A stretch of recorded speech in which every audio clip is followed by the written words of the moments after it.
Bandit queen एक biographical drama है। ये कहानी डकैत फूलन देवी के जीवन पर आधारित है। कैसे फूलन देवी को उसके साथ हुए अत्याचारों ने हथियार उठाने के लिए मजबूर किया। फिल्म दिखलाती है कि कैसे उसने अपने साथ हुए हर अपमान का बदला लिया और हर उस आदमी को गोलियों से भून दिया जिसने उसके साथ गलत किया था। लेकिन इससे पहले कि हम इस कहानी को देखें, अगर आपको मेरा काम पसंद आता है तो वीडियो को लाइक, शेयर और चैनल को सब्सक्राइब कर दें।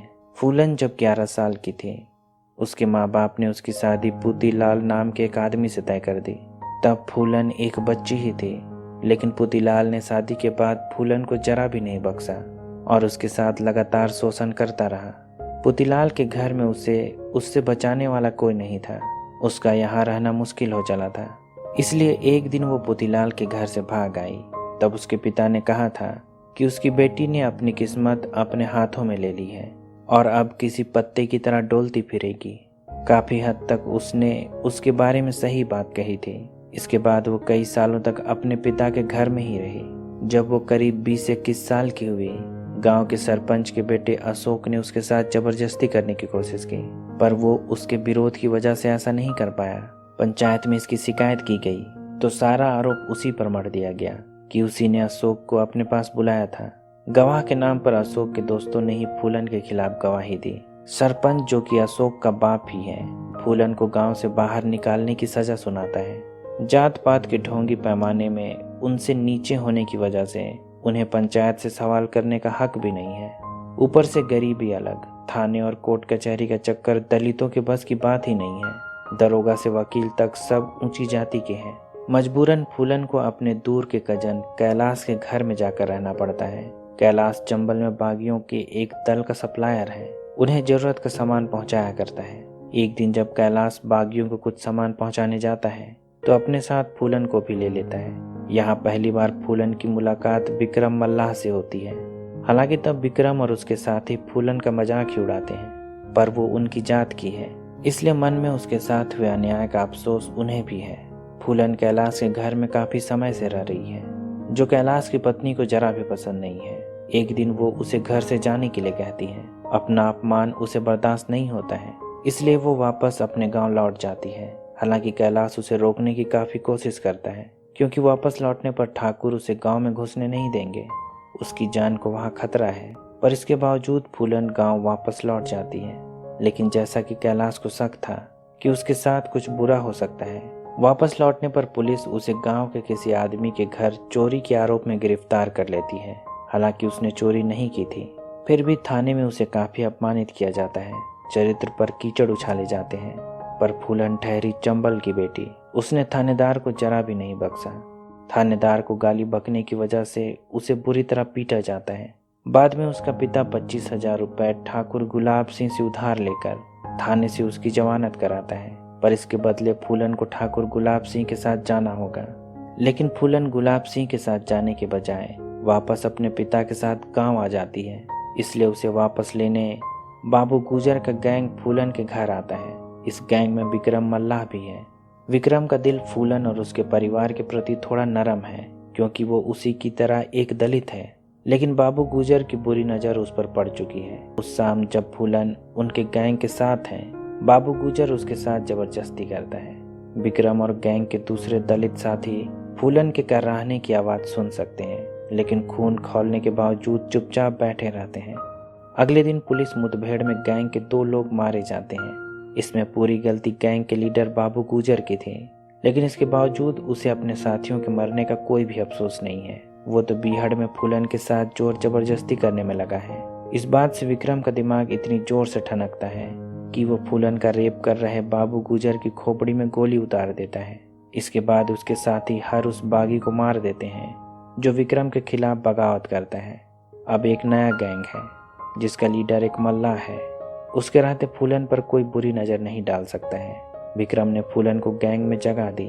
धीरे धीरे आसपास के गांव में डकैत फूलन देवी के चर्चे शुरू होने लगे। इससे पहले कभी किसी गैंग में कोई लड़की शामिल नहीं हुई थी। ये सबके लिए पहली बार ही था। लेकिन फूलन तो ठाकुर गुलाब सिंह की जायदाद थी। उसने उसे जमानत के लिए 25,000 रुपए देकर खरीदा था, इसलिए उन्हें पैसे तो चुकाने पड़ेंगे।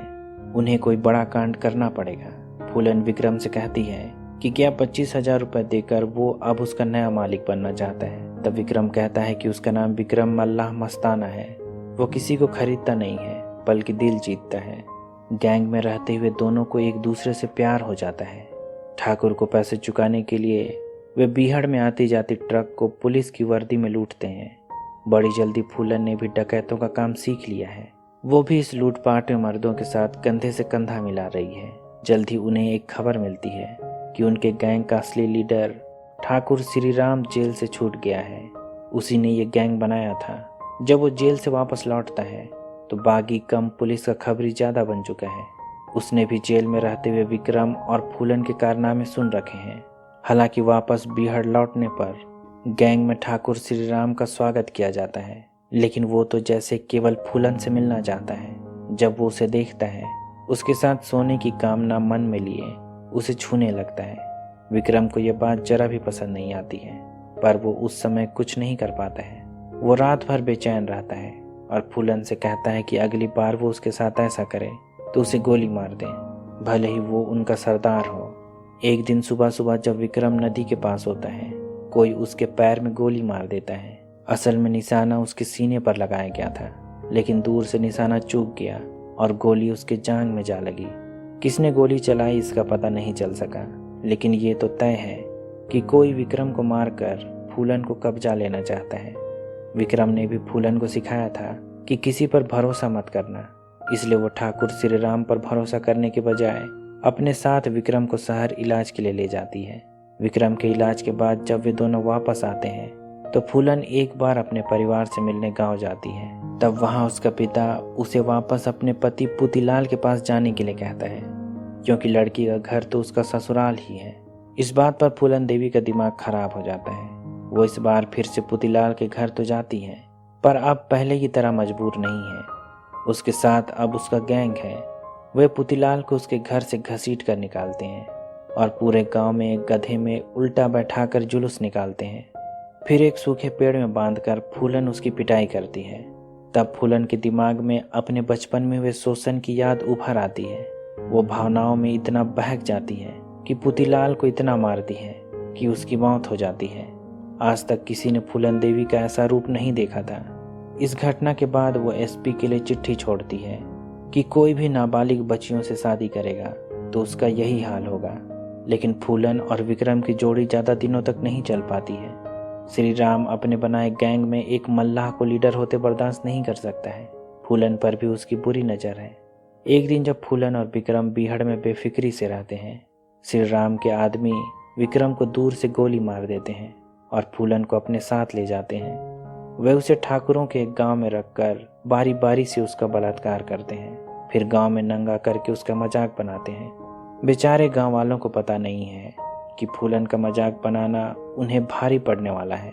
जब ठाकुर उसे इस्तेमाल करने के बाद छोड़ देते हैं, फूलन के पास जाने के लिए कोई जगह नहीं होती है, इसलिए वो वापस अपने कजन कैलाश के पास लौट जाती है। कैलाश उसे अगले दिन एक दूसरे गैंग के पास ले जाता है, जहाँ केवल उन्हीं के जात के लोग हैं। ये मान सिंह का गैंग है, जो विक्रम मल्लाह के साथ उसके दल में भी रह चुका है, पर अब वो बाबा मुस्तकीम के लिए काम करता है। मुस्तकीम के गैंग में ज़्यादातर लोग मुसलमान हैं और जात पात जैसी फालतू चीज़ों में यकीन नहीं रखते हैं। मुस्तकीम ने भी बीहड़ में फूलन के किस्से सुन रखे हैं। वो उसे एक गैंग बनाने की इजाज़त दे देता है। अब फूलन का एक नया गैंग है। इसमें मान सिंह और उसके कई वफादार शामिल हैं। विक्रम के पुराने गैंग से भी विक्रम के कई साथी इस नए गैंग में उसके साथ हैं। गैंग की लीडर बनते ही फूलन एक बड़ी डकैती को अंजाम देती है। वो पास के एक बड़े बाजार को लूटती है। वो इस डकैती से साबित कर देती है कि वो किसी से कम खूंखार नहीं है। पुलिस को अपने जूते के नीचे रखती है। उसे पुलिस का कोई डर नहीं है। इस डकैती के बाद डाकुओं में उसका बड़ा नाम हो जाता है। फूलन को अपने अपमान का बदला भी लेना था। उसे ठाकुर श्री राम को मारकर अपना इंतकाम पूरा करना है। उसे मुस्तकीम से ये खबर मिलती है कि श्री राम एक शादी में शामिल होने गांव आ रहा है। वो एक खबरी भी है, इसलिए सभी चाहते हैं कि उसे मार दिया जाए। अगर फूलन नहीं तो कोई और उसे मार ही देगा। शादी के दिन फूलन गांव में अपने गैंग के साथ पहुंचती है। वे गांव वालों से अपील करते हैं कि ठाकुर श्री राम को उनके हाथों में सौंप दिया जाए। उसे छुपाने की कोशिश करना बेकार है। पर गांव में श्री राम का कोई अता पता नहीं चलता है। लेकिन यहाँ फूलन को वे सभी लोग मिल जाते हैं जिन्होंने फूलन के साथ इस गांव में रेप किया था। इसी गांव ने उसे अपमानित किया था और नंगा करके उसका जुलूस निकाला था। यहाँ उसकी यादें ताजा हो जाती हैं। तब सभी उस पर हंस रहे थे, पर आज समय का चक्का उल्टा चल रहा है। फूलन उन सारे लोगों को जिन्होंने उसके साथ बलात्कार किया था लाइन में खड़े करके गोली मरवा देती है। इन लोगों को तब लगा था कि फूलन एक अबला है, उनका क्या ही बिगाड़ लेगी, पर अब जान से हाथ धो बैठे हैं वे सारी महिलाएं जिन्होंने तब अपने पतियों को नहीं रोका था। अब बलात्कारियों के मरने पर शोक मना रही हैं। इन घटनाओं को अंजाम देने के साथ ही फूलन का खौफ और उसका नाम पूरे चंबल में फैल चुका है। लेकिन अब दिल्ली से प्रेशर बनने लगा है कि फूलन और उसके गैंग को खत्म किया जाए। जब गैंग के लोग पुलिस कार्रवाई में मारे जाने लगते हैं, मुस्तकीम पुलिस को सरेंडर कर देता है, पर इसके बावजूद पुलिस उसे फर्जी इनकाउंटर में मार देती है। यही हाल बाकी गैंग मेंबर्स का भी होता है। अब तो फूलन के गैंग में भी ज़्यादा बागी नहीं बचे हैं और ना ही उसके पास मुकाबला करने के लिए गोलियां ही हैं। सरकार ने फूलन को सरेंडर करने का एक मौका दिया है। अगर वह ऐसा नहीं करेगी तो उसके गैंग के सारे लोगों को चुन चुन कर मार दिया जाएगा। पूरा बिहार साथियों की लाशों से पटे पड़े हैं। मजबूरन फूलन देवी को मुख्यमंत्री के सामने सरेंडर करना पड़ता है, लेकिन इसमें भी उसके कई शर्त हैं, जैसे उसे खुले जेल में रखा जाए, उस पर से सारे 55 मामले रफा दफा कर दिए जाएं। जब फूलन देवी सरेंडर के लिए पहुंचती है, वहां लोगों का भयानक जमावड़ा है। लोग ऐसे जमा हैं जैसे किसी फिल्मी सितारे को देखने आए हों। जब वो अपनी बंदूक रखकर लोगों के सामने खड़ी होती है, भीड़ पूरे जोर से फूलन देवी के नाम के जयकारे लगाने लगती है। ऐसा तो उसने कभी नहीं सोचा था। उसके समाज में लोग उसे किसी हीरो की तरह देखते हैं। यहाँ से फूलन देवी के राजनीतिक जीवन की नींव पड़ती है। हालांकि वो ठाकुर श्री राम से बदला नहीं ले सकी, लेकिन जैसा कि ठाकुर श्री राम की करतूत थी, दूसरे बागियों ने उसे पुलिस की मुखबिरी करने के लिए मार डाला। ये कहानी फूलन देवी की थी, जो एक डकैत और बाद में एक राजनेता बनी। इसी के साथ ये कहानी खत्म हो जाती है। उम्मीद करता हूँ कि कहानी आपको पसंद आई होगी। अगर ऐसा है तो वीडियो को लाइक, शेयर और चैनल को सब्सक्राइब कर दें। अभी तक बने रहने के लिए शुक्रिया।